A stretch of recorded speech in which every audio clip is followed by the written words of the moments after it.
नमस्ते, मी स्नेहल दर्पणकर. शिवजयंतीच्या आपल्या सर्वांना हार्दिक शुभेच्छा. ESP9 मराठीमध्ये आपलं पुन्हा एकदा स्वागत. तर पाहुयात आजची विशेष बातमी. महावितरणच्या कोल्हापूर महामंडळातील वीज बिलांची वार्षिक थकबाकी 25 कोटी 10 लाख रुपयांपर्यंत पोहोचली आहे.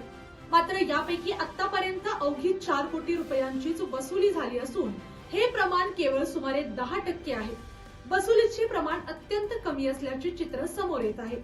तर पाहुयात आजची सविस्तर बातमी. वसुलीसाठी केवळ 1 महिन्याचा कालावधी उरलेल्या अधिकाऱ्यांपासून कर्मचाऱ्यांपर्यंत संपूर्ण यंत्रणा धावपळ करताना दिसत आहे. महावितरणाच्या वीज बिलाची थकबाकी सातत्याने वाढत असल्याचे समोर आले आहे. 31 मार्च 2025 रोजी जिल्ह्यातील थकबाकीची रक्कम 1 कोटी 78 लाख रुपये होती.